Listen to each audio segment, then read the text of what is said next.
नमस्कार, आदाब, सत श्री अकाल मेरे दोस्तों। आगे आपको होस्ट और दोस्त प्रतीक सिंह लेकर के प्रमुख तथ्यों के साथ आप सभी के लिए पॉलिटी वीडियो का अगला क्लास है ना। आज हम पढ़ने वाले हैं भैया संविधान में भाग 10, 5, 15, 2, 17 ऐसे बताता हूँ आपको मैं जोड़ने के लिए। ये एक्स को 10 बोलते हैं, बी को 5 बोलते हैं, 1 जो है उसको 2 बोलते हैं, 1, 1, 2 एक एक होता है। 10, 5, 15, 2, 17 अर्थात भाग 17 राजभाषा, जिसमें अनुच्छेद 343 से 351 तक आता है। तो इससे पहले हम भाग 16 तक पढ़ चुके हैं। संविधान अब हमारे आखिरी पड़ाव में आ चुका है।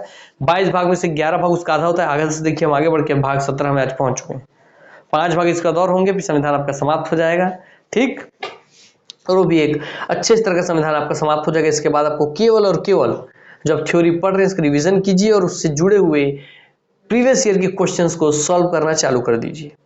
जहाँ डाउट हो रहा है फिर वीडियोस देखिए, फिर प्रीवियस ईयर क्वेश्चन देखिए। कुछ वीडियो में छूटा होगा तो प्रीवियस ईयर में कवर हो जाएगा, कुछ प्रीवियस ईयर क्वेश्चंस में नहीं कवर होगा तो वीडियो में कवर हो जाएगा। इस तरीके से आपका कंप्लीट तैयारी हो जाएगा जब यहाँ से वीडियो को रिवीजन कर लेंगे और उसके बाद प्रीवियस ईयर के सारे क्वेश्चंस को सॉल्व कर लेंगे। तो प्रीवियस ईयर का जो भी आपका बुक होगा वहां से रिविजन कर लीजिएगा। फिलहाल हम आते हैं अपने आज की क्लास की ओर। तो भाग 17 राजभाषा अनुच्छेद 343 से 351 हम पढ़ने वाले हैं। चलिए शुरुआत करते हैं। संविधान में 22 भाग है, उसमें से सभी भाग उसके नाम उसके अनुच्छेद का लिस्ट दिया हुआ है। 3 लिस्ट है ये, जिसमें 22 भाग तक पूरा आपका कंप्लीट हो जाता है। आज हम भाग आपके 17 राजभाषा अनुच्छेद 343 से 351 में है। ठीक, इसको आप पढ़ लीजिएगा। समय बचेगा तो मैं इस पूरे भागों का आज रिवीजन करवा दूंगा, नहीं बचेगा दोस्तों तो आप उसको खुद रिवीजन कर सकते हैं। आइए आगे बढ़ते हैं। अनुच्छेद 343 से 351 है। तो अनुच्छेद 343 आप पढ़ रहे हैं राजभाषा। तो राजभाषा में अनुच्छेद 343 से 51 है, तो उसमें अनुच्छेद 343 जो कि पहला अनुच्छेद है उसकी बारी है। तो अनुच्छेद 343, ठीक, संघ की राजभाषा हिंदी तथा लिपि देवनागरी होगी। तो हमारा जो संघ है या केंद्र सरकार है उसकी राजभाषा हिंदी होगी। अर्थात बोला ना कि राजभाषा का दर्जा किसे प्राप्त है, हमारे भारत की राजभाषा का दर्जा प्राप्त है हिंदी को। और इसी की जगह राजभाषा की जगह बोल दे उपराजभाषा तो उसकी जगह पाया जाएगा अंग्रेजी।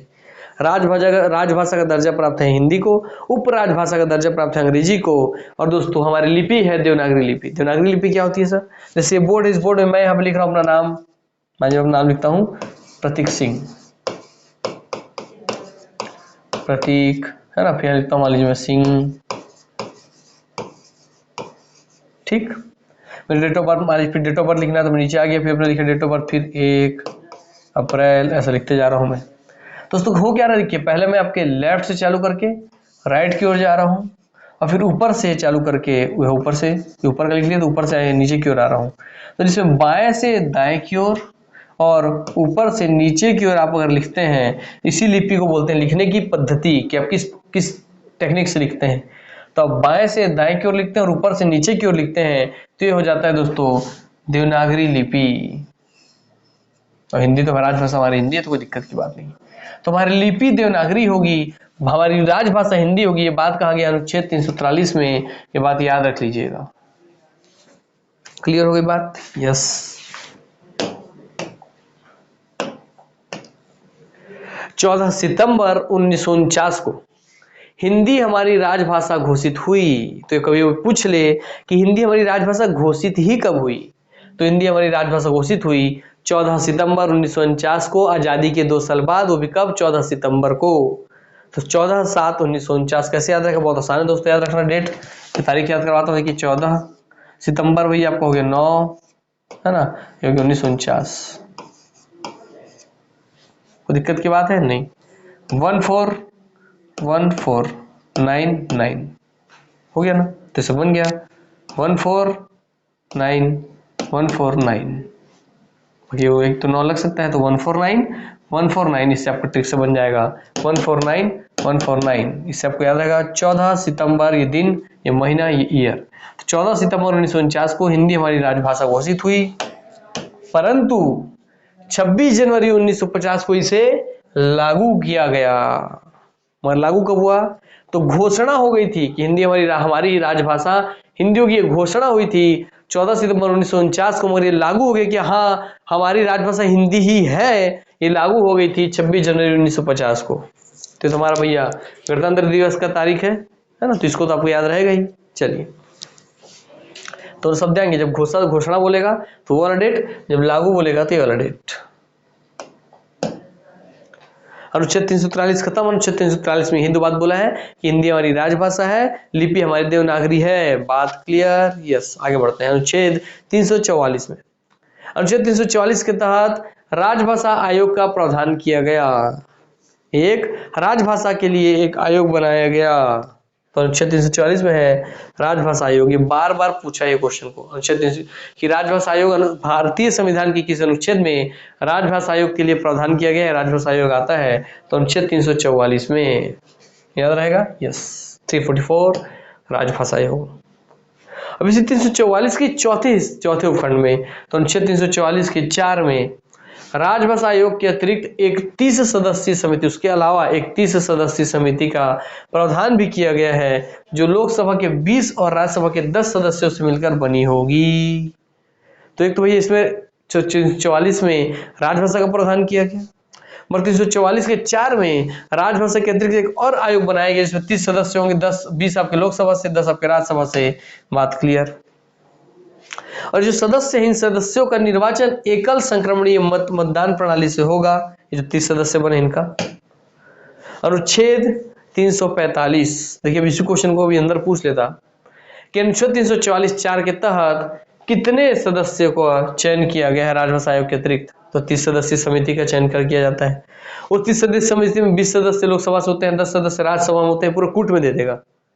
अनुच्छेद 344(4) में राजभाषा आयोग के अतिरिक्त एक अन्य समिति की बात की गई है, उसमें टोटल 30 सदस्य होते हैं। दूसरा कोड उसमें लोकसभा से 20 सदस्य होते हैं, तीसरा राज्यसभा से 10 सदस्य होते हैं, और चौथा उन सभी सदस्यों की नियुक्ति एकल संक्रमणीय मतदान प्रणाली से होता है। तो इस तरीके से ये अपने आप में बहुत ही टफ स्तर का क्वेश्चन बन जाएगा, जो आपको लगता है कि इसरो डीआरडीओ का क्वेश्चन है।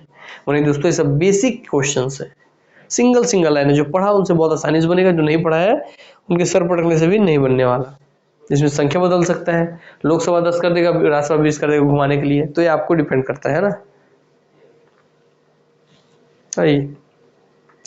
अनुच्छेद 345, 343 हो गया, 44 हो गया, 45 में आते हैं। राज्य का राजभाषा चुनने का अधिकार, अर्थात प्रत्येक राज्य को अपनी राजभाषा चुनने का अधिकार है। देखिए पूरे भारत की राजभाषा क्या है? हिंदी। और छत्तीसगढ़ की राजभाषा खुद के लिए, छत्तीसगढ़ अपनी खुद की एक राजभाषा, अपने राज्य की भाषा घोषित कर सकता है।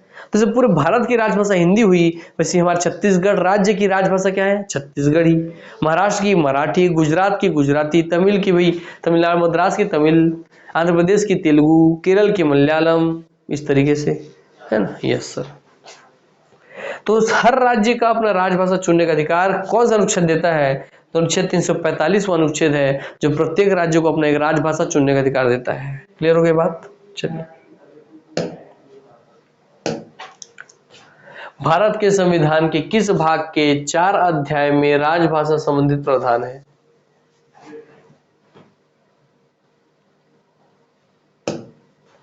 सोलहवें, 18वें, 15वें, 17वें। तो भारतीय संविधान के किस भाग के 4 अध्याय में राजभाषा संबंधित प्रावधान है भैया? सर, भारतीय संविधान के भाग 17वें भाग में, 17वें भाग के 4 अध्याय में राजभाषा संबंधित प्रावधान है। तो वह अनुच्छेद है, भाग है 17वां। तो राजभाषा से जुड़ा हुआ भाग है भाग 17। तो आंसर हो गया डी। भारतीय संविधान के किस अनुच्छेद में हिंदी को राजभाषा घोषित किया गया है? तो किस अनुच्छेद में घोषित किया गया हिंदी को राजभाषा? अनुच्छेद 343, 43। भारतीय संविधान के किस अनुच्छेद में राज्य की राजभाषा या भाषाएं अपनाने की प्रक्रिया है, कि हर राज्य अपना राजभाषा अपना सकता है? 345, अनुच्छेद 345। तो सी हो गया 345। क्लियर? हाँ सर, आपका अनुच्छेद 345 भी हो गया। हिंदी दिवस कब मनाया जाता है? तो देखिए घोषणा हुई थी 14 सितंबर को, और लागू किया गया 25 जनवरी को, 26 जनवरी को। तो मनाया कब जाता है? 14 सितंबर को हिंदी दिवस मनाया जाता है, क्योंकि उसी दिन घोषणा हुई थी। तो उस दिन को यादगार बनाने के लिए ही 14 सितंबर को प्रत्येक वर्ष हिंदी दिवस मनाया जाता है। क्लियर हो गई बातें? चलिए अब आगे अनुच्छेद 346 देख लेते हैं, एक बार आपको क्लियर दिख रहा है कि नहीं। यस, देख लेते हैं, आइए।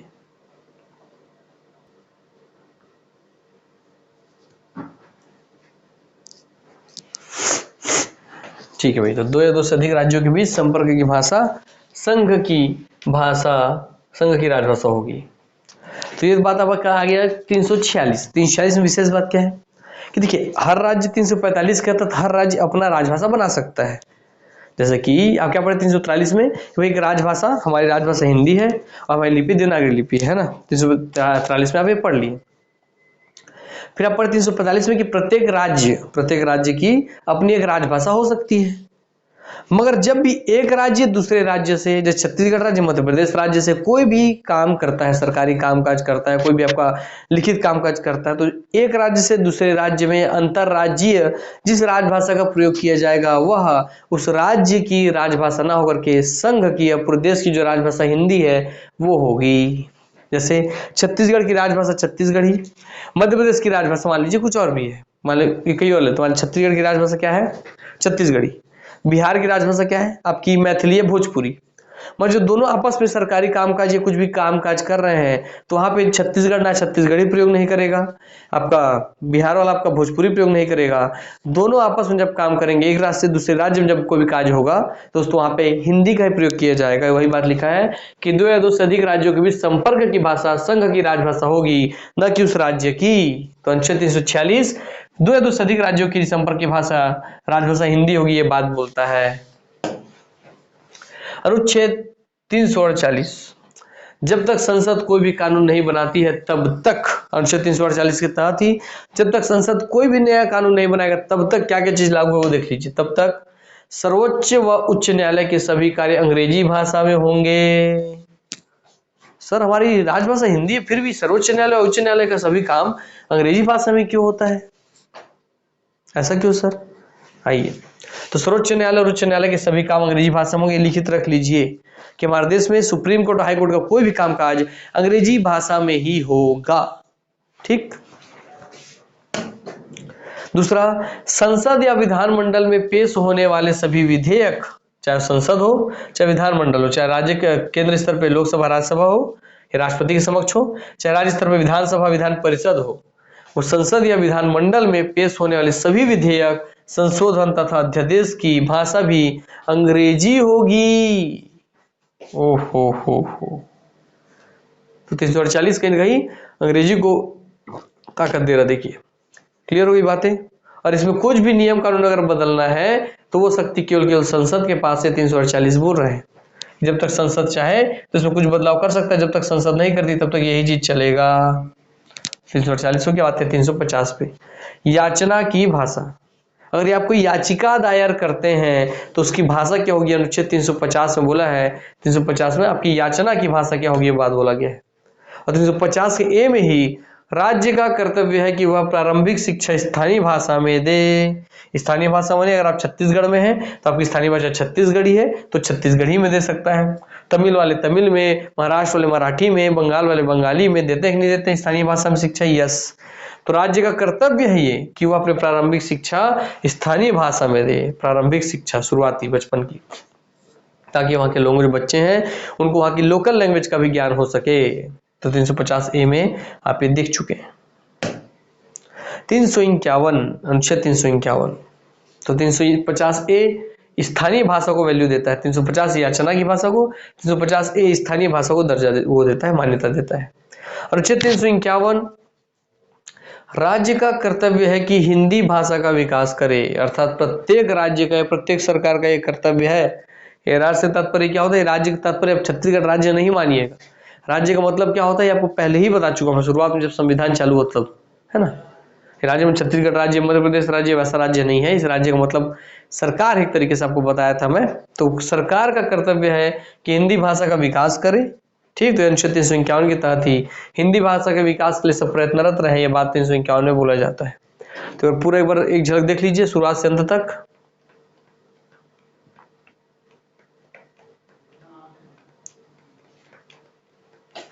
देखिए संघ की राजभाषा हिंदी और लिपि देवनागरी होगी, 343 में बोला है। 44 में बोला है राजभाषा आयोग होगा एक ठो। 44(4) में बोला है कि राजभाषा आयोग के अतिरिक्त एक 30 सदस्यीय समिति होगी, 20 और 10, लोकसभा से 20, राज्यसभा से 10 सदस्य वाले। इन सदस्यों का निर्वाचन एकल संक्रमणीय मत पद्धति से होगा, 344(4) में। तो 343 में है कि भाषा हमारी राजभाषा हमारी हिंदी है, लिपि देवनागरी है। 344 में 43 के बाद या 43 के बाद 44 में है राजभाषा आयोग होगा एक ठो।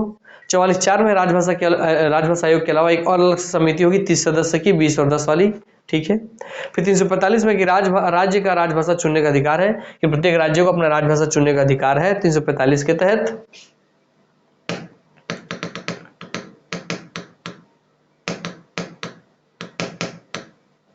346 के तहत 2 या 2 से अधिक राज्यों के बीच संपर्क की भाषा संघ की राजभाषा होगी। तो 2 या 2 से अधिक राज्यों को आपस में कोई भी संबंध स्थापित करना है तो उनकी भाषा हिंदी होगी, ठीक। 346 के तहत 40 के तहत जब तक संसद कोई कानून नहीं बना देता तब तक सुप्रीम कोर्ट, हाई कोर्ट और संसद और विधानमंडल की लैंग्वेज अंग्रेजी होगी, कामकाज की भाषा। क्लियर हो गया? हाँ। 350 में याचना की भाषा और 350 के ए में है कि भाई आपके स्थानीय भाषा को महत्व देना, 350 ए। और 351 है राज्य का कर्तव्य है कि वो हिंदी भाषा का विकास करे।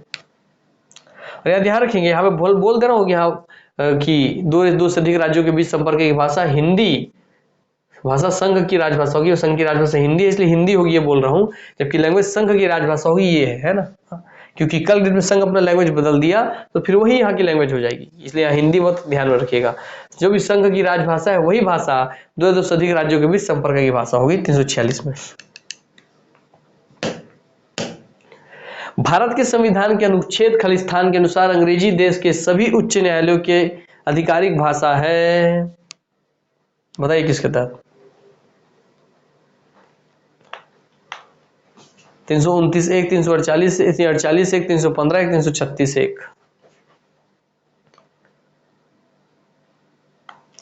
तो स्पष्ट आंसर भी आपको जस्ट पढ़ाया हूं। 348(1) के तहत ये बात बोला गया है। 348(1) के तहत देखिए 348(1) के तहत सर्वोच्च न्यायालय उच्च न्यायालय की सभी कार्य की भाषा अंग्रेजी भाषा होगी, कामकाज की भाषा। और 348(2) के तहत संसद विधानमंडल के कामकाज की भाषा विधेयक संशोधन तथा अध्यादेश की भाषा अंग्रेजी होगी, बात बोला गया है। तो 348(1) में न्यायालय वाला, 348(2) में विधायिका वाला। क्लियर? याद रखेंगे। तो क्योंकि उच्च न्यायालय बोला है न्यायालय वाला, इसलिए 348(1) में बात किया है। तो आंसर बी 348(1। संविधान के किस अनुच्छेद में यह व्यवस्था की गई है कि प्रत्येक राज्य शिक्षा के प्राथमिक स्तर पर मातृभाषा में शिक्षा की पर्याप्त सुविधाओं की व्यवस्था करने का प्रयास करेगा? तो संविधान के किस अनुच्छेद में यह व्यवस्था की गई है कि प्रत्येक राज्य शिक्षा के प्राथमिक स्तर पर मातृभाषा या स्थानीय भाषा में शिक्षा की पर्याप्त सुविधाओं की व्यवस्था करने का प्रयास करेगा? तो आप किसमें पढ़े थे भैया? पढ़िए, बताइए पढ़े थे। अब स्थानीय भाषा को दर्जा देता है, बताया था मैं 350 क्या 350(1), 350(1) या ए या क जो भी बोल दे तो सी हो गया। भारत में हिंदी को किस भाषा का दर्जा प्राप्त है? राष्ट्रभाषा का, विभाषा का, मातृभाषा का या राजभाषा का? तो हिंदी को दर्जा प्राप्त है आपके दोस्तों राजभाषा का, क्योंकि हमारे राष्ट्र हम लोग देखते हैं शर्ट से इसको मार देते हैं राष्ट्रभाषा, और हिंदी को दर्जा प्राप्त है राजभाषा का दर्जा, ठीक, वो भी 343 के तहत। तो इसका कंटेंट तो खत्म हो गया। अब हम लोग आज टाइम बची रहा है तो हम लोग आज के पूरे 22 भागों को, जो महत्वपूर्ण भाग है उनके भाग, उनके नाम, उनके अनुच्छेदों को रिवीजन कर लेते हैं। देखते हैं टाइम अगर होगा तो कर लेंगे, मैंने तो यहीं पे हम इसको समाप्त कर देंगे। ठीक, चलिए टाइम है तो हम लोग एक काम करते हैं, उसको रिवीजन कर लेते हैं।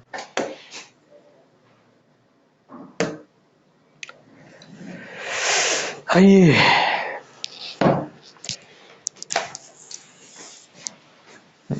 इसको या इस हिसाब से करें कि अपने हिसाब से पढ़ के देखें।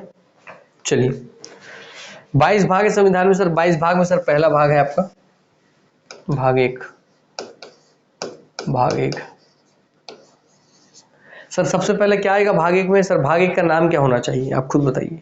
सर भारतीय संविधान पढ़ रहे हैं, भारतीय संविधान। सबसे पहले मैंने क्या बोला? भारतीय संविधान, मैंने भारत का संविधान।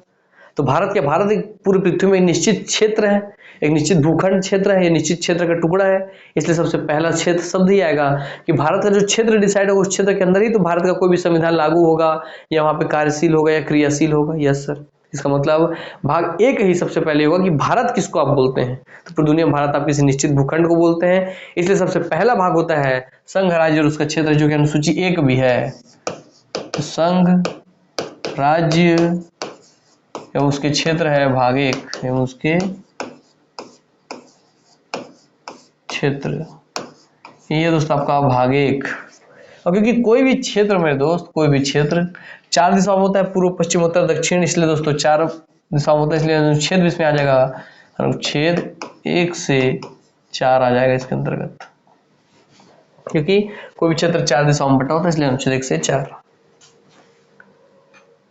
अब दोस्तों कोई भी क्षेत्र अगर, देखिए याद करने का टेक्निक है, कोई भी अगर क्षेत्र है तो इस क्षेत्र में वहां कोई जनता निवास करती होगी, तो उस क्षेत्र में निवास करने वाली जनता को उस क्षेत्र का नागरिक बोलते हैं कि नहीं? यस, जैसी बात है, तो उस क्षेत्र को उसका नागरिक बोलते हैं, क्षेत्र में निवास करने वाली जनता को उस क्षेत्र का नागरिक बोलते हैं, इसलिए भाग 2 हो जाएगा क्या?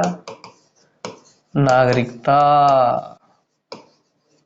नागरिकता।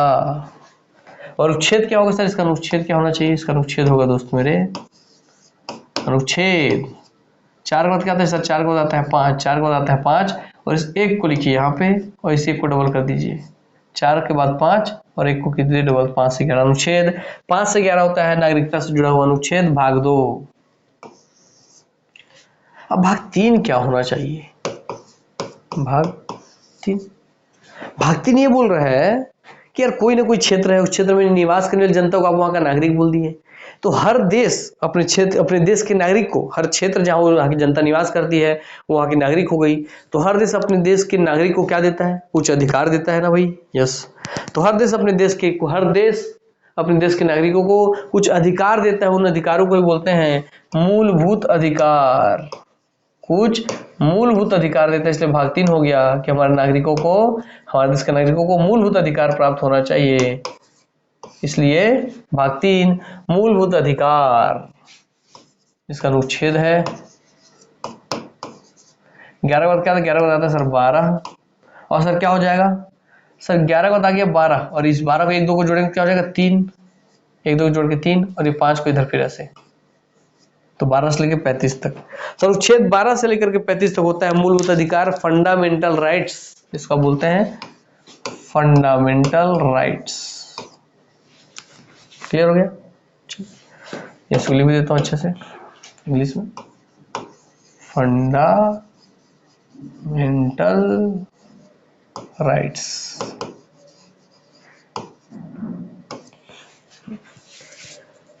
ये भी हो गया। भाग 4, भाग 4 क्या होगा? वही, जब देखिए कोई भी देश है, कोई भी देश था, वहाँ की स्थानीय जनता को वहाँ का नागरिक बोला जाएगा, वहाँ के नागरिकों को कुछ अधिकार मिलना चाहिए। अब जब हमको अधिकार मिल गया, हम जनता को, तो हमने अपने अधिकारों का प्रयोग करते हुए अपने देश में क्या किया? सरकार का निर्माण किया। सरकार को अब राज्य बोलते हैं, है ना? सरकार का निर्माण हमने कर दिया, और सरकार को अब क्या बोलते हैं? हम अपने देश के सरकार को हमारे यहाँ का राज्य बोलते हैं। अब जिस भी सरकार का आप गठन किए हैं, जिस भी राज्य का आप निर्माण किए हैं, वो राज्य अब क्या करेगी? कुछ ना कुछ नीति बनाएगी ना भाई आपके लिए, कोई नीतियाँ, रेल नीति, सड़क नीति, परिवहन नीति, शिक्षा नीति, अलग अलग नीतियाँ बनाएगी आपके काम करने के लिए। Yes sir. तो राज्य क्या करेगी? नीति बनाएगी। तो इसलिए भाग, जब हम अपने अधिकार का उपयोग करके अपने लिए शासन प्रशासन चलाने के लिए एक राज्य का निर्माण करते हैं, फिर राज्य हमारे लिए नीति बनाती है, तो राज्य के नीति, राज्य को नीति बनाती है, राज्य की नीति बनाती है। मगर हमने क्या बोला कि हे सरकार, हे राज्य, तुम नीति तो जरूर बनाओगी कोई कार्य करने के लिए, मगर उस नीति को बनाने से पहले तुमको हम जो बता रहे हैं, इन बिंदुओं को ध्यान में रख के, इन सिद्धांतों को ध्यान में रख के, इन तत्वों को ध्यान में रख के तुमको अपनी नीति बनानी है। तो बोले कौन सा वो निर्देशक तत्व है? हमने कहीं ना कहीं हम तुमको जो लाइन बता रहे उसको ही तुमको वही तुमको निर्देश देंगे। तो बोले कौन कौन से तत्व हैं? जैसे तुमको शिक्षा बढ़ाना है, शिक्षा मिटाना है, भूखमरी हटाना है, गरीबी हटाना है, बेरोजगारी हटाना है ना, ये सब चीज, स्वास्थ्य का सुविधा बढ़ाना है। जैसे कुछ कुछ की पॉइंट्स हमने दिए कि इसी चीजों को ध्यान में रख के ही तुम अपनी नीतियां बनाओ। तो क्योंकि वो जो तत्व हमने दिए पॉइंट्स, शिक्षा बढ़ाओ, ये वो, तो वो उसके क्या, निर्देशक तत्व हो गए जो उसको निर्देश दे रहे हैं, गाइडेंस दे रहे हैं कि तुम मेरे को बढ़ाने के लिए काम करोगे।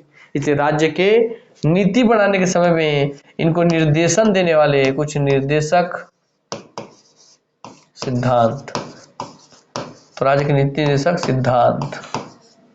अनुच्छेद सर 35 के बाद क्या सर? 35 के बाद आता है 36, 35 के बाद 36 आता है, और सर देखिए ये वाला 5 आ गया यहाँ पे, सबसे एंड वाला 5 आ गया यहाँ पे, और सबसे शुरुआत वाला 1 आ गया यहाँ पे।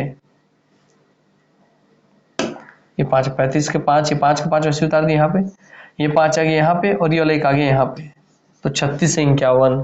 तो भाग 4 राज्य के नीति निर्देशक सिद्धांत DPSP जिसको आप बोलते हैं वो अनुच्छेद 36 से 51 के बीच में आता है। ठीक, फिर भाग 4 से क्या बनेगा, 4 से बन गया 4 क। और जब सरकार राज्य जो हम सरकार बनाए हैं, जो राज्य को हम सरकार मानते हैं, तो सरकार जो हमने बनाई वो नीतियां बना करके अपने कर्तव्यों का पालन कर रही है। सरकार जो है वो नीति बना के अपने कर्तव्यों का पालन कर रही है, तो हम देश की जनता का तो कोई कर्तव्य है कि नहीं अपने देश के प्रति? हाँ है। जैसे राष्ट्रगान का सम्मान करो, राष्ट्रध्वज का सम्मान करो, राष्ट्र प्रतीकों का सम्मान करो, देश की एकता अखंडता को बनाए रखो, भाईचारे की भावना बनाए रखो, है ना, मिली जुली संस्कृति का सम्मान करो, अपने संस्कृति का पालन करो, दूसरी संस्कृति का भी इज्जत करो, सम्मान करो, अपने बच्चों को शिक्षा दो, है ना, स्वच्छता बनाए रखो, देश के धरोहरों का संरक्षण करो। यस, ये सब हमारा ही तो कर्तव्य है। देश को स्वच्छ बनाए रखो, स्वस्थ बनाए रखो। यस, तो हमारा भी कुछ कर्तव्य है। जब हम जनता का कुछ कर्तव्य है तो वो कर्तव्य तो हमारा मूलभूत कर्तव्य हो गया ना, वो कर्तव्य भी तो हमारा मूलभूत कर्तव्य हो गया ना कि हम जनता का भी कुछ मूलभूत कर्तव्य अपने देश के प्रति। तो अनुच्छेद 4 कम है मूलभूत कर्तव्य, इसका बोलते हैं फंडामेंटल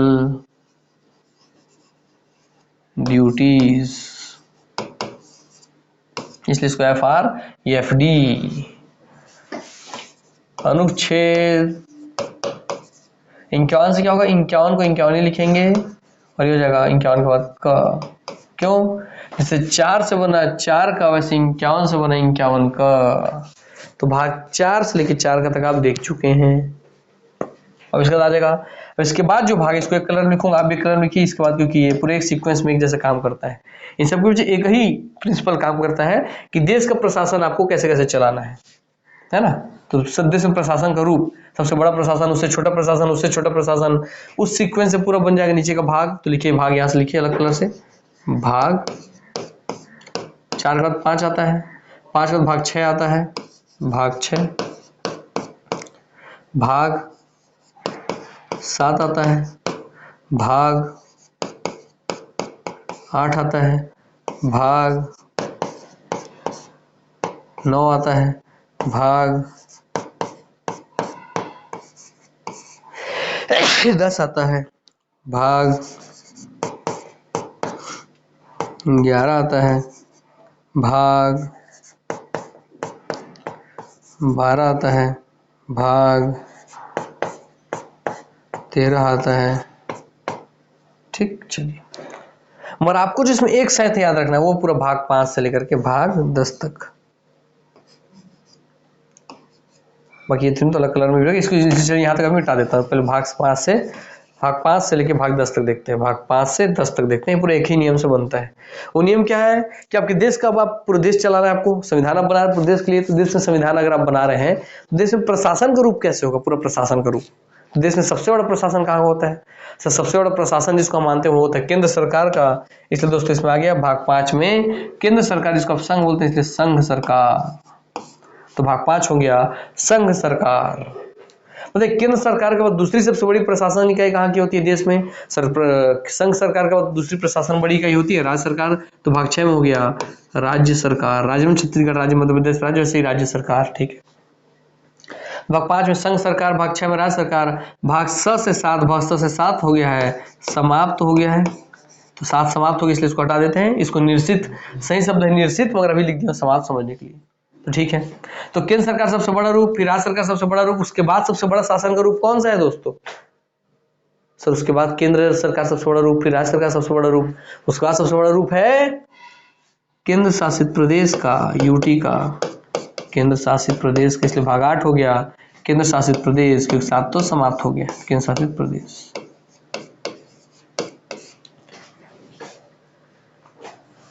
और इस 9 में, इसमें भी 9 को दिया 9, एक होगा भाग 10, भाग हो जाएगा 9 और 9 से ही बन जाएगा भाग 9 का, फिर बनेगा भाग 10।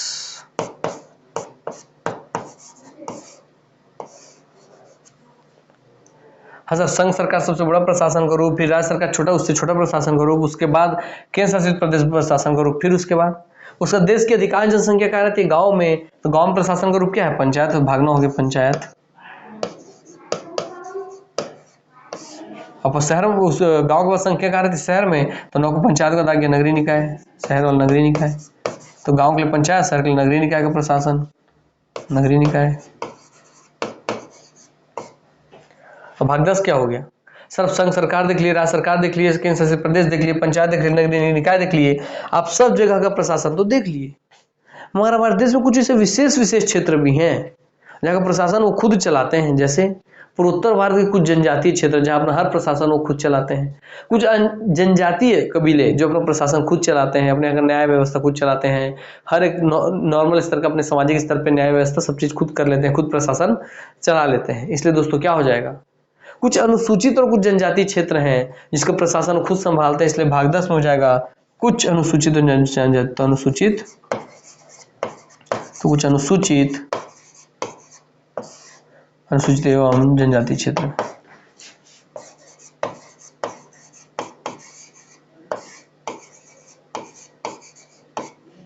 ठीक, भाग 10 हो गया अनुसूचित एवं जनजातीय क्षेत्र। क्लियर?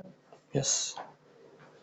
तो इस तरीके से दोस्तों आपको देखिए भाग 5 से लेकर 10 तक पूरे एक ही कॉन्सेप्ट पे बन गया कि हाँ भाई प्रशासन देश में चलाना है, तो सबसे बड़ा प्रशासन केंद्र सरकार का, उससे छोटा राज्य सरकार का, फिर 7 तो समाप्त हो गया, फिर केंद्र शासित प्रदेश का प्रशासन, फिर गाँव का प्रशासन, फिर शहर का प्रशासन, और फिर अनुसूचित और जनजातीय क्षेत्र का प्रशासन। तो प्रशासन वाला काम पूरा खत्म। ये प्रशासन वाले कॉन्सेप्ट से पूरा कॉन्सेप्ट बन गया। देखिए यहाँ से यहाँ तक पूरे कॉन्सेप्ट से बना, ये वाला पूरे कॉन्सेप्ट से बना। अब इसका अनुच्छेद रख लीजिए, कोई दिक्कत नहीं है।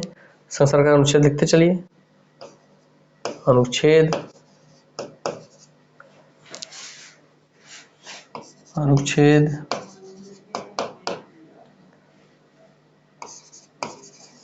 अनुच्छेद अनुच्छेद अनुच्छेद अनुच्छेद और अनुच्छेद।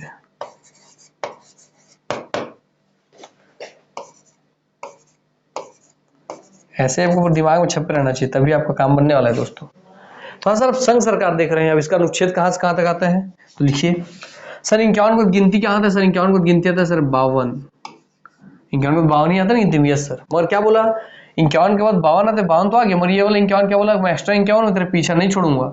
ये एक्स्ट्रा 51 क्या बोला, मैं तेरे पीछा नहीं छोड़ूंगा 52, मैं तेरे साथ साथ आऊंगा। तो देखिए 52 के बाद 51 आ गया। अब गिनती में 52 के बाद 51 कब आता है, सबसे पहले तो 151 ही आता है, इसलिए 151, तो 52 से 151 तक क्या है, संघ सरकार। ठीक है। अब अनुच्छेद 152 के बाद क्या आता है, 151 के बाद आएगा 152। तो राज्य क्या बोला, मेरा अनुच्छेद चालू कहां से हो रहे हैं, 151 के बाद 152 से, मगर राज्य क्या बोला, हम 2-3 राज्य साथ साथ रहेंगे, हम 2-3 राज्य साथ साथ रहेंगे, तो हम 2-3 राज्य साथ साथ रहेंगे। तो अनुच्छेद 152 से 237 हम 2-3 राज्य एक साथ साथ रहेंगे, तो 2-3-7 अनुच्छेद 152 से 237 तक हो गया राज्य सरकार। फिर सर भाग 7 समाप्त होने, अनुच्छेद 237 के बाद आता है 238 समाप्त हो गया, कोई दिक्कत नहीं है। फिर केंद्र शासित प्रदेश 238 के बाद क्या आता है, 238 के बाद आता है 239 से कहाँ तक, 239 आप 4 बार बोलेंगे, 40 41 42, तो 39 40 41 42, तो भैया 242 तक। ठीक, तो भाग 8 में 4 अनुच्छेद, 8 का आधा 4, तो 8 का आधा 4 अनुच्छेद, तो 39 40 41 42, तो 39 तो 38 को 39 आते तो पता चल ही गया। इसके अलावा और इसको जोड़ लेके 4 अनुच्छेद होने चाहिए, तो 39 40 41 42, क्योंकि भाग 8 में 4 अनुच्छेद ऐसे याद आएगा। और 242 के बाद आता है 243, अनुच्छेद 243 से। तो पंचायत और नगरीय, क्योंकि 9 से 9 कब होना है, पंचायत के बाद नगरीय निकाय, क्योंकि उसी भाग का हिस्सा है। तो दोस्तों इसमें पूरे में 243 और 243 ऐसे लिख लेंगे आप। और आप क्या करेंगे, 243 से 243 ओ तक, 243 ओ के बाद क्या, तो ओ का आता है पी से जेड जी तक, तो ए से लेके ओ तक, देखिए ओ 43 से लेके ओ तक ABCD करके ओ का जे के एलिमेंट, ओ के बाद पी आता है पी से लेके जेड जी तक। तो हो गया भाई पंचायत का हो गया 243 से 243 ओ तक पंचायत का अनुच्छेद, और नगरीय निकाय का अनुच्छेद हो गया 243 से 243 तक हो गया। Yes sir. अब अनुसूचित एवं जनजाति क्षेत्र का हो गया 43 के बाद क्या था सर? 43 के बाद था 244, 244 ए और 244 बी, 244 ए से 244 बी। ठीक, क्लियर हो गया? तो भाई देखिए पूरा आपका कंप्लीट हो गया 244 से बी तक। इसके ऊपर चेक करता हूँ 244 का थोड़ा डाउट लग रहा है मेरे को, तो कहाँ गया? आजा, हाँ 244 से 244 ए तक, ये ए भी नहीं है, 244 से 244 ए तक है, इसी को ऊपर थोड़ा डाउट हो रहा है। चलिए तो सर 244 से 244 ए तक, 244 से 244 ए तक, 244 से 244 ए तक हो गया। तो ऐसा देखिए पूरा भाग, उसका नाम, उसका अनुच्छेद, आपको भाग 10 तक तो यही पता चल गया है ना। कोई दिक्कत डाउट नहीं? ये दो कॉन्सेप्ट से आप पूरा भाग निकल गया ना आपका। यस, आइए अब हम आगे के भागों को देख लेते हैं, है ना। आगे के भागों को देख लेते हैं। तो आपको भाग 1 से लेके 10 तक तो याद हो गया। अब हम इसके आगे के भागों को देख लेते हैं।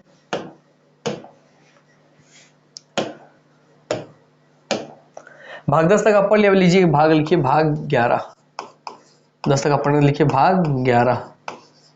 भाग 11 क्या होगा? देखिए 11 में एक और एक मिलके 11 बनते हैं। तो एक है केंद्र सरकार, एक है राज्य सरकार, दोनों आपस संबंध बना के क्या बन गए? 11।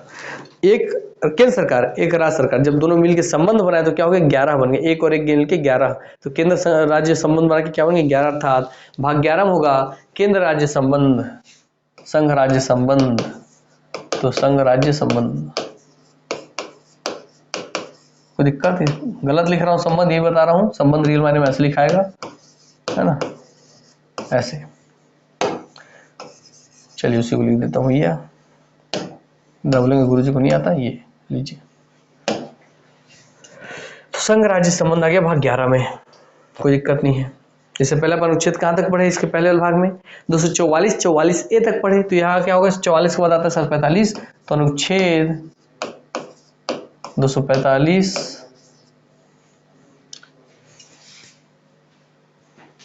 से लेकर के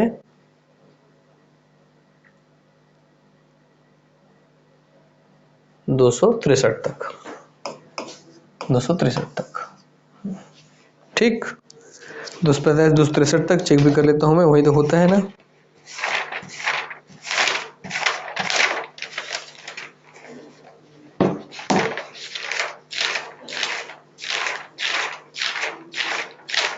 वही तक होगा वैसे तो, 264 से फिर 300 आता है इसके बाद, तो दोस्तों वही होगा, मैं तो बता रहा हूँ आपको, है ना। 263 ही है जो बताया मैं आपको। यस, सही है, यही है। बार बार आप लिख लिख के पढ़ेंगे तो ऐसे आपको याद हो जाएगा। ठीक है, फिर आगे से इसका भाग 12, 11 के बाद आ गया भाग 12। भाग 12 देखिए 11 से क्या होता है? एक और एक मिलके 11 बनते हैं। तो एक है संघ सरकार, एक है राज्य सरकार, दोनों आपस संबंध बना के 11 बन गए। तो सबको याद हो गया 245 से 263 और नाम याद हो गया उसका। भाग 12 में क्या होगा? अरे भैया मेरे वित्त की, मेरी संपत्ति की, मेरी संविदाओं के, मेरे वाद के 12 बज गए, पूरे 12 बज गए, बोलते हैं इसके पूरे 12 बज गए। मैंने इसके मेरे वित्त की, मेरी संपत्ति को, भारत राज्य क्षेत्र के भीतर मेरे वित्त की, मेरी संपत्ति की, मेरी संविदाएं की, मेरे वाद की 12 बज गए, 12 बज गए। मेरे वित्त संपत्ति संविदाओं सबकी 12 बज गए, 12 बज गए। इससे अनुच्छेद आता है अनुच्छेद 263 बताएगा 264 से 300 तक। ठीक, तो संपत्ति का अधिकार आपको पता है मौलिक अधिकार से निकाल करके 300 के तहत डाल के विधिक अधिकार बना दिया गया है। भाग 12 हो गया। भाग 13 पे आते हैं अब। भाग 13, भाग 13 क्या है? 13 क्या है? भाग 13 है, अरे भाई तेरा व्यापार, तेरा वाणिज्य, तेरे काम धंधा कैसा चल रहा है? तेरा व्यापार, तेरा वाणिज्य, तेरे क्या बोलते हैं उसको, एक और शब्द था ना, समागम। तेरा व्यापार, तेरा वाणिज्य, तेरा समागम कैसा चल रहा है? तो तेरा व्यापार वाणिज्य कैसा चल रहा है? तो भाग 13 व्यापार वाणिज्य समागम, अर्थात भारतीय राज्य क्षेत्र के भीतर, भारत के राज्य क्षेत्र के भीतर व्यापार वाणिज्य और समागम करने का अधिकार भाग 13 के तहत ही। तो 13 से भाग 13 व्यापार वाणिज्य समागम कैसा चल रहा है, अनुच्छेद हो गया 300 का क्या था 301, क्योंकि व्यापार का काम शगुन का काम होना चाहिए, शगुन का 301 रुपये, कहाँ से 307 तक। ठीक है, भाग 13 का बाद आ गया भाग 14, भाग 14 है ना भाई। तो व्यापार वाणिज्य समागम तेरा सब कैसा चल रहा है। अब भाग 14 में क्या होगा, 14 में क्या बोले, च से 14, याद भी करें, च से 14, च से चांदी चांदी हो गए मेरे। आपके चांदी चांदी कब होंगे, मेरे चांदी चांदी तब होंगे या तो मेरे को सेंट्रल गवर्नमेंट का जॉब मिल जाए या मेरे स्टेट गवर्नमेंट का नौकरी मिल जाए, तो मेरे लिए तो चांदी चांदी है भैया। इसलिए आपके च से 14 हमारे च से चांदी चांदी कब होंगे, जब आपको संघ या राज्य के अधीन सेवाएं प्राप्त हो जाएं या आपकी नौकरी लग जाए। तो संघ राज्य के अधीन सेवाएं,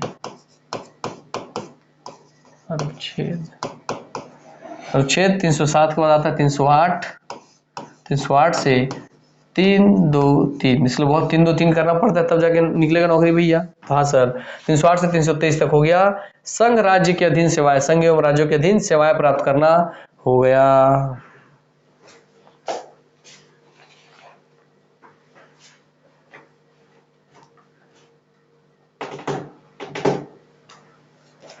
विभाग 14 से 14 कब होता है उसको छोड़ दीजिए, सीधा ये भाग 15 पे, भाग 15 पे आ जाइए। भाग 15 में क्या आपको पहले पता है सर, भाग 15 में निर्वाचन, जब पढ़े भी हैं 1-2 क्लास पहले ही। भाग 15 में है निर्वाचन, निर्वाचन आयोग वगैरह सब चीज। इसका अनुच्छेद है सर, इसका अनुच्छेद है 323 के बाद 324 होता है।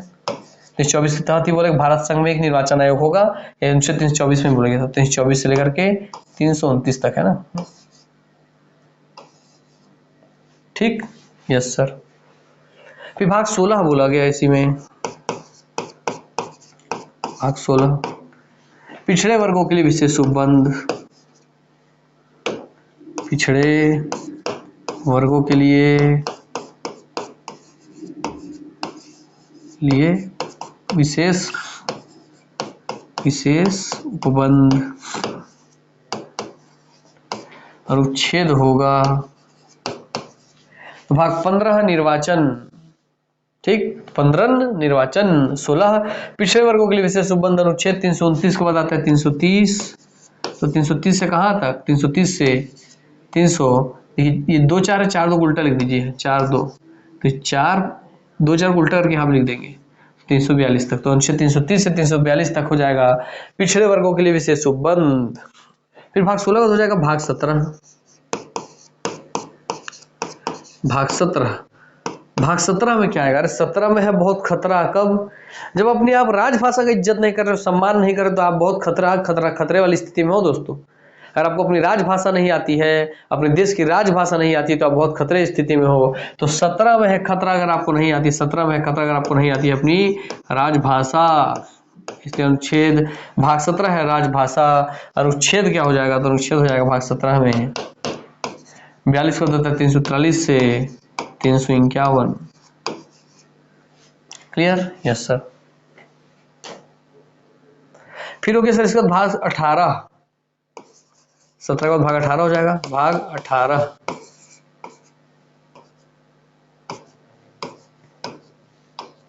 चलिए भाग 18 क्या, अ से 18, अ से आपातकाल, अ से 18, अ से आपातकाल, तो हो गया भाई आपातकाल, राष्ट्रीय आपातकाल, संवैधानिक आपातकाल, वित्तीय आपातकाल। भाग 18 अ से 18, अ से आपातकाल, अ से अनुच्छेद, अनुच्छेद कहाँ जाएगा, 51 बताता है 352 से 360 तक। Clear, yes sir. कोई दिक्कत, कोई डाउट, नो।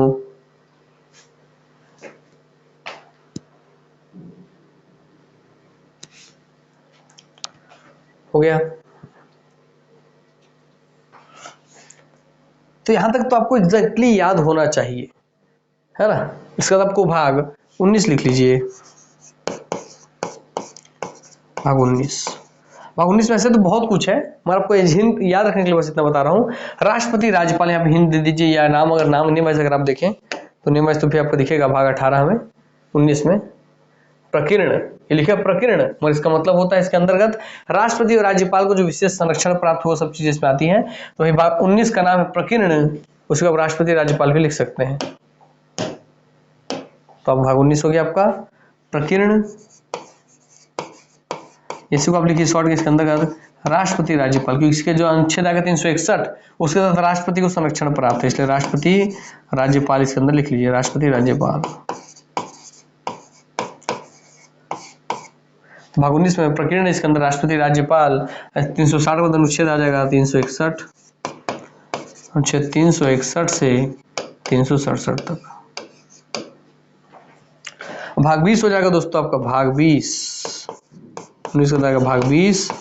भाग 20 में है ये देखिए, दो बार है, दो बार मतलब दो चीज दो बार सेम टू सेम होगी, तो एक बार होगा स और एक बार होगा संविधान, दो बार कोई चीज रिपीट होना चाहिए, तो संविधान, ऐसे स से एक और बार होगा सन, देखिए स दो बार रिपीट हो गया, स तो दो बार 220, भाग 20 में संविधान संशोधन, भाग 20 हो गया संविधान संशोधन। अनुच्छेद आपका हो गया क्या, अनुच्छेद हो गया 368 ओनली, अनुच्छेद 368 के तहत संविधान में संशोधन किया जा सकता है, ठीक। भाग 21 हो गया, और हो गया सीधे सीधे लास्ट आपका भाग 22। भाग 21 में क्या आपका संक्रमणकालीन विशेष उपबंध है, ठीक, संक्रमणकालीन विशेष उपबंध लिख लीजिए, संक्रमणकालीन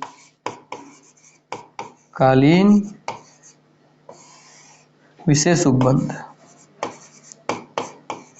विशेष उपबंध, लास्ट दो को ऐसे याद रख लीजिएगा, है ना। और भाग 22 में आपका हिंदी में अनुवाद, बोली भाषा लिपि हिंदी में अनुवाद, ये सब चीजें हैं, तो इसको हिंदी में लिख लीजिए, हिंदी में अनुवाद, हिंदी में अनुवाद इतना लिख लीजिए, ये बोली भाषा लिपि वाला सब आएगा इसमें, ठीक। भाग 21 संक्रमणकालीन विशेष उपबंध, भाग 22 है हिंदी में अनुवाद, अनुच्छेद दोनों को लिखा देता हूं आपको मैं,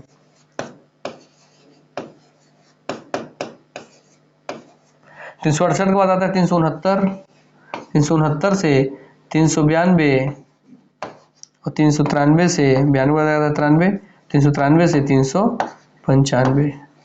आपको पता है सर संविधान में 22 भाग 395 अनुच्छेद हैं, तो लिखिए आपके सामने हो गया 322 भाग 395 अनुच्छेद, क्लियर। तो आपको इस तरीके से पूरे 22 भाग, उनके नाम, उनके अनुच्छेद ऐसे ही याद रहने चाहिए, या वैसे कॉपी रखिए, पीछे आपको जो भी लिखा उसको कोई फर्क नहीं पड़ता, आंख में आंख मिलाए और सामने देखिए आप बोलेंगे। भाग 1 संघ राज्य उसका क्षेत्र, अनुच्छेद 1 से 4। भाग 2 नागरिकता 5 से 11। भाग 3 आपका मौलिक अधिकार 12 से 35। भाग 4 राज्य के नीति निषेध तत्व 36 से 51। भाग 4 क मौलिक मूलभूत कर्तव्य या मौलिक कर्तव्य, और उसमें आपका 51 क। भाग 5 संघ सरकार आपका 52 से 151। फिर आगे भाग 6 राज्य सरकार 152 से 237। भाग 7 238 समाप्त। भाग 8 केंद्र शासित प्रदेश 239 से 242। भाग 9 8 के बाद आगे भाग 9 पंचायत, और 9 क नगरीय निकाय। पंचायत में 243 से 243 ओ, नगरीय निकाय में 243 पी से जेड जी, ठीक, पंचायत नगरीय निकाय हो गए। भाग 10 अनुसूचित एवं जनजाति क्षेत्र, और आपका 244 से 44 ए, ठीक हो गया। फिर आपका भाग 11 संघ राज्य संबंध, ठीक है, संघ और राज्य के बीच में संबंध, भाग 11 हो गया।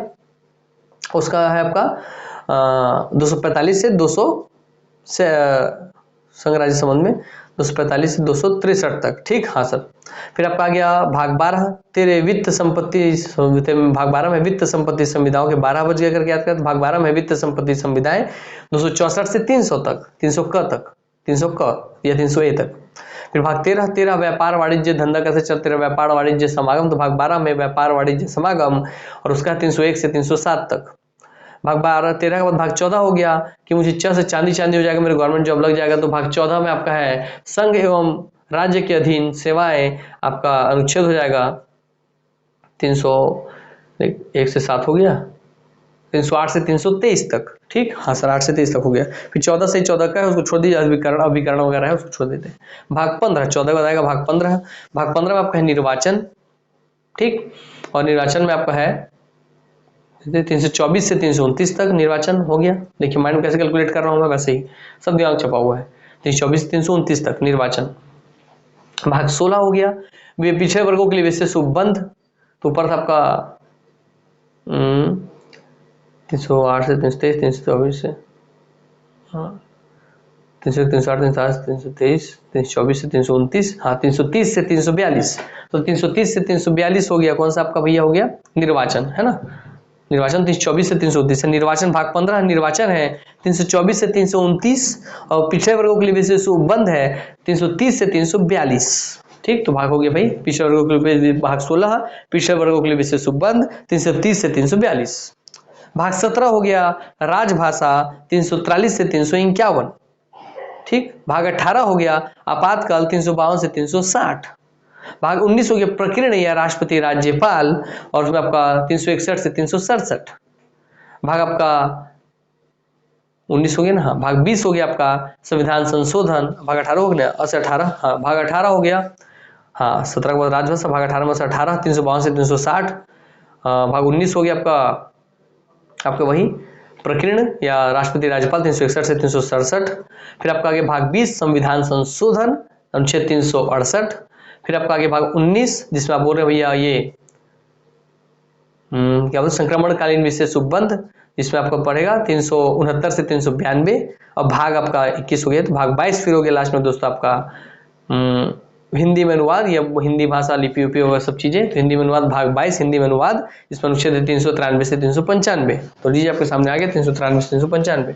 पूरा कैसे याद हो गया, भाग उसका नाम उसका अनुच्छेद, इस तरीके से आपके माइंड में छपा रहना चाहिए दोस्तों। इससे बहुत ज्यादा हेल्प मिलती है क्वेश्चन में गलत ऑप्शन को क्रॉस करने की। तो इसको याद करने के लिए मैं ट्रिक बताया सब में। 17 में अगर खतरा हो जाएगा, अगर आपको भाषा ना आए, और से 18 से आपातकाल से याद करवाने के लिए बहुत सारे ट्रिक और हिंट दिया हूँ।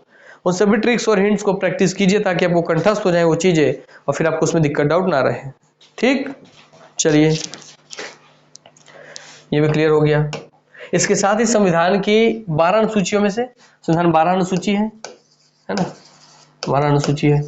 उस 12 अनुसूची में जो आपकी 8वीं अनुसूची है, 8वीं अनुसूची, ठीक, इस 8वीं अनुसूची में टोटल 22 भाषा है। इस 22 भाषा में से 14 भाषा शुरुआत में जुड़ गई थी, बाद में 8 भाषाएं जुड़ी। इस 8 भाषा में जुड़ने का क्रम, पहले 1 भाषा जुड़ी, फिर 3 भाषा जुड़ी, फिर आपको 4 भाषाएं जुड़ी। पहले जो 1 भाषा जुड़ी हुई थी आपकी सिंधी, अर्थात संविधान में 15वीं भाषा के रूप में सिंधी को जोड़ा गया, जो कि पश्चिमी राजस्थान की भाषा है। फिर बाद में इधर आपका मणिपुरी, फिर इंडिया यहाँ पे म को ने, तो मणि वंश हो गया, मणिपुरी जुड़ी, फिर 3 लैंग्वेज जुड़ी, एक संशोधन हो गया, फिर 3 लैंग्वेजों को जोड़ा गया, मणिपुरी, कोंकणी, को से कोंकणी, और से नेपाली। सिंधी पश्चिमी राजस्थान की भाषा है, मणिपुरी आपका मणिपुर का लैंग्वेज है, कोंकणी आपके गोवा की लैंग्वेज है, नेपाली आपके संपूर्ण भारत की लैंग्वेज है। फिर 1, 3 और 4 को दिए 4 लैंग्वेज एक साथ जोड़ी गई, जिसमें आपका हिंट है MBDS। जैसे MBBS होता है तो MBBS ना हो गया MBDS हो गया। M4 हो गया मैथिली, जो कि दक्षिणी बिहार की भाषा है। B4 हो गया बोडो, जो कि आसाम की भाषा है। D4 हो गया डोंगरी, जो कि आपके जम्मू कश्मीर की भाषा है, डोंगरी लैंग्वेज। S4 हो गया संथाली, जो कि झारखंड की भाषा है। क्लियर हो गई बातें। तो इस संविधान की 8वीं सूची में 22 भाषा, उसमें से 14 भाषाएं शुरुआत में जोड़ दी गई थी, 8 भाषाएं बाद में जुड़ी। इसमें से पहली भाषा 8 में से 1, 3 और 4, तो 1 और 3, 4, 4, 8, इसको जोड़ने से 8 भाषाएं हो जाएंगी। 8 भाषा यही 3 है। पहले जुड़ी सिंधी 15वीं भाषा के रूप में, फिर जुड़ी मणिपुरी, कोंकणी, नेपाली 3 भाषा, फिर 4 भाषा एक साथ जुड़ी, क्योंकि संविधान में बाद में जुड़ी, इसलिए इन तीनों में क्या हुआ, इन तीनों में संविधान संशोधन करके जोड़ा गया। इसको जोड़ा गया आपके 21वें संविधान संशोधन द्वारा, इन तीनों को जोड़ा गया आपके 71वें संविधान संशोधन के द्वारा। और 2171 को अगर आप आपस में जोड़ देंगे तो निकल के क्या आता है, 2171 को जोड़ेंगे तो आता है 92वां संविधान संशोधन। तो इसको 21वां संविधान संशोधन से जोड़ा गया है, इसको 71वां संविधान संशोधन से, और इसको 92वां संविधान संशोधन से। याद रखने का ट्रिक है कि 21 और 71 को जोड़ेंगे तो 92 आ ही जाता है। ठीक, और कुछ तो सब याद रख लीजिए, 8 अनुसूची वाला ही पूरा है ना।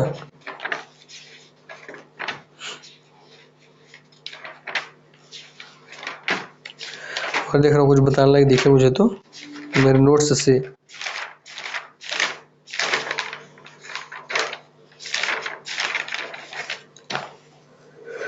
हाँ, 21वां संविधान संशोधन ये हुआ था, कब हुआ था? तो 21वां संविधान संशोधन कब जोड़ा गया था? 1969 में, 1969 में ये जोड़ा गया था आपका 72वां संविधान संशोधन 1992 में, 1992 में, है ना, 1992 में। और 92 संविधान संशोधन करके जोड़ा गया था 2003 में। इसको ईयर को भी याद रखने का ट्रिक बताया, जैसे 2171 को जोड़ने से 92 आता है, वैसे ही याद रखने का ईयर भी ट्रिक बताया था कि 3 में 1 कम 2, तो 3 में 1 कम करेंगे तो 2 हो जाएगा, 4 में 1 कम करेंगे तो 3 हो जाएगा। इसको याद रखना पड़ेगा 69 को। बाकी ये देखिए 3 में 1 कम 2 होता है, 4 में 1 कम 3 होता है, 3 से 2003, 2 से 92, ऐसे याद रहेगा आपको। तो 21वां संविधान संशोधन 1969 के द्वारा सिंधी भाषा को भारतीय संविधान की 15वीं भाषा के रूप में जोड़ा गया था। 71वें संविधान संशोधन 1992 के द्वारा मणिपुरी, कोंकणी, नेपाली को संविधान में जोड़ा गया था। 92वें संविधान संशोधन के द्वारा मैथिली, बोडो, डोगरी, संथाली को अपने संविधान की 22 भाषाओं में जोड़ा गया था, संविधान में जोड़ा गया था। और इन सभी भाषाओं को मिलाकर पहले की 14 भाषाएं और इधर की ये 8 भाषाओं को जोड़ करके टोटल भारत के संविधान की 12 अनुसूचियों में से 8वीं नंबर अनुसूची की 22 भाषाओं में ये भाषाएं सम्मिलित हैं। इसी अनुसूची में हमारे छत्तीसगढ़ की भाषा को भी सम्मिलित कराने के लिए हमारे छत्तीसगढ़ आपके प्रयत्नरत है कि हमारी छत्तीसगढ़ी लैंग्वेज को भी इसी संवैधानिक भाषा का दर्जा प्राप्त हो जाए, संविधान में उसको भी संवैधानिक भाषा के इसे 8वीं अनुसूची में शामिल कर लिया जाए। 8वीं अनुसूची में शामिल होने का फायदा यह है कि इस अनुसूची में जितनी भी लैंग्वेज है उनके संवर्धन के, संरक्षण के लिए, उनके विकास के लिए भारतीय सरकार फंड खर्चा करती है, पैसा खर्चा करती है, ताकि वो भाषा संरक्षित रह सके, फल फूल सके। इसलिए छत्तीसगढ़ सरकार चाहती है कि हमारी लैंग्वेज भी इस 8वीं अनुसूची में आ जाए, तो हमारे छत्तीसगढ़ की लैंग्वेज छत्तीसगढ़ी भी संरक्षित हो जाएगी। क्लियर? चलिए, तो भी आपको सीखने मिल गया। और क्या बता दूं? एरिया बोलेगा तो सिंधी आपकी पश्चिमी राजस्थान की भाषा है, मणिपुर तो मणिपुर की, कोंकणी आपकी गोवा की लैंग्वेज है। तो जिसका अलग अलग लिख दो, सिंधी है आपकी पश्चिमी राजस्थान की, तो पश्चिमी राजस्थान की भाषा है। मणिपुर तो मणिपुरी की है, नेपाल तो नेपाली की, नेपाली भारत में है। नेपाली लगभग भारत के संपूर्ण भारत लिखते हैं, क्योंकि नेपाली बोलने वाले लोग भारत में अलग अलग जगह बिखरे हुए हैं, इसलिए इनको संपूर्ण भारत का क्षेत्र हम लेते हैं नेपाली बोलने वालों के लिए। कोंकणी बोलने वाले लोग दोस्तों आपके गोवा में पाए जाते हैं, कोंकणी गोवा की लैंग्वेज है। मैथिली आपके दोस्तों दक्षिणी बिहार की लैंग्वेज है, दक्षिणी बिहार की लैंग्वेज है। उत्तरी बिहार की लैंग्वेज भोजपुरी, दक्षिणी बिहार की लैंग्वेज है दोस्तों आपकी मैथिली। बोडो दोस्तों आपके आसाम की लैंग्वेज है। डोगरी आपकी जम्मू कश्मीर की लैंग्वेज है, जम्मू एंड कश्मीर। संथाली आपके दोस्तों झारखंड की लैंग्वेज है। इनका क्षेत्र भी कोई पूछ लेगा तो ये भी आपको पता होना चाहिए। बाकी उसके अलावा इन 14 लैंग्वेजेस में आपका हिंदी भी आता है। चलिए 14 में देखते हैं हमको कितना याद हुआ है, ये देखते हैं एक बार, है ना। इन 14 लैंग्वेज में आपका हिंदी आता है, इंग्लिश नहीं आता है इस 14 लैंग्वेज में, ठीक, हिंदी आता है। इस 14 लैंग्वेज में आपका देखिए उत्तर से चलते हैं तो आपका कश्मीरी एक अलग लैंग्वेज है, वो आता है, ठीक है ना। पंजाबी आपका आता है, पंजाबी आता है। गुजराती आता है, गुजराती आता है, ठीक है। राजस्थानी भी शायद आता है क्या, देख लेते हैं एक बार, लिखते हैं तो काट देंगे, मेरे को भी याद नहीं है ये 14 लैंग्वेज, देख लेते हैं। राजस्थानी आता है, लिख के पहले राज्य हिसाब से लिख रहा हूँ, काट देंगे। मराठी आता है, कन्नड़ आता है, आपका कन्नड़ में आपका मलयालम आता है, मलयालम आता है। मलयालम के बाद आपका तमिल आता है, तमिल के बाद आपका भैया तेलुगु आता है, तेलुगु बाद भैया आपका उड़िया आता है, उड़िया आता है। उड़िया के बाद आपका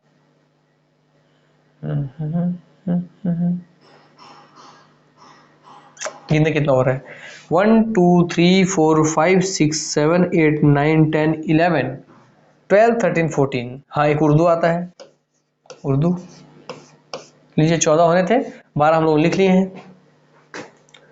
तो हिंदी इसमें शायद राजस्थानी को चेक कर लेंगे है कि नहीं, 14 लैंग्वेज और है। मैं इसको लिखवा चुका हूँ, इसलिए मैं इसमें ज़्यादा ध्यान नहीं दे रहा हूँ, आपको पहले भी मैं पढ़ा चुका हूँ, बाकी 14 लैंग्वेज लिखवा चुका हूँ। वहाँ जो देखेंगे वो एग्जैक्ट लिस्ट है, क्योंकि वहाँ मैंने गूगल से निकाल के लिखवाया था। बाकी अभी यहाँ याद करके कोशिश कर रहा हूँ लिखने का। उर्दू है आपका, हाँ असम का आसामी भी है, असम का आसामी लैंग्वेज भी है, तो असमी लैंग्वेज भी है, आसामी लैंग्वेज भी। आसामी देखिए, असम का आपका एक है ना बोडो, एक असम का आसामी भी है, तो 1 2 3 4 5 6 7 8 9 10 11 12 13 एक लैंग्वेज और कैसे छूट रहा है। असमी, असमी, मणिपुरी, मणिपुर तो हो गया, त्रिपुरी, त्रिपुरी है ना शायद, हाँ त्रिपुरी त्रिपुरी त्रिपुरी त्रिपुरी त्रिपुरी त्रिपुरी त्रिपुरी लैंग्वेज है। हो गया 14 लैंग्वेज दोस्तों। तो क्रॉस चेक भी कर लेते हैं गूगल से। चलिए कितना हमारा गलत है क्या पता, इसको लिख लेंगे। आपको जो लिखा है तो उसी दिन का याद करके रिमेंबर करके मैं लिख रहा हूँ। 22 लैंग्वेजेस इन इंडियन कॉन्स्टिट्यूशन। देखिए हाँ बंगाली, बंगाली होगा ना, हाँ बंगाली है, बंगाली बंगाली बंगाली कैसे बोल रहा था मैं, बंगाली। अब इसमें कोई गलत होगा कटेगा, देखते हैं हम। तो असामी, तो असामी लिख लिया हमने, जिसको राइट लगा वो रहेगा असामी। बंगाली, ठीक है, गुजराती, गुजराती, हिंदी, कन्नड़, कन्नड़, कश्मीरी, कोंकणी, कोंकणी तो इधर हो गया, कोंकणी तो उधर है, कोंकणी, मलयालम, मलयालम, केरल का मलयालम, मणिपुर का मणिपुरी, मणिपुरी उधर है, मणिपुरी उधर है, छोड़ दीजिए। मराठी, मराठी मराठी मराठी मराठी, नेपाली, नेपाली भी उधर है, उड़िया, उड़िया इधर है, पंजाबी, पंजाबी इधर है, संस्कृत है, अच्छा एक संस्कृत भी है, लिख लेते हैं संस्कृत। चलिए संस्कृत भी हमारे संविधान की 22 भाषाओं में सम्मिलित है, संस्कृत है। राजस्थानी में डाउट बोला था ना, सिंधी है, सिंधी है, तमिल है, तमिल है, तेलुगु है, तेलुगु है, उर्दू है, उर्दू है, बोडो उधर है, संथाली उधर है, मैथिली उधर है, डोगरी उधर है। चलिए ये इतने लैंग्वेजेस है दोस्तों। इसमें जिसमें ट्रिक नहीं है, जिसको मैं बोला कि मेरे को डाउट था राजस्थानी, यही नहीं है। देखिए बोला ना पढ़ लिखने से ही दिक्कत है, माइंड को बता देता है, माइंड बता देगा क्या चीज़ होगा क्या नहीं होगा। ठीक, तो आपको हो गया 1 2 3 4 5 6 7 8 9 10 11 12 13 14 15 हो जा रहा है। अभी क्या एक्स्ट्रा लिख दिया हूँ भैया, उधर को कोई लैंग्वेज इधर डबल डबल लिख दिया हूँ। मणिपुरी, कोंकणी, नेपाली,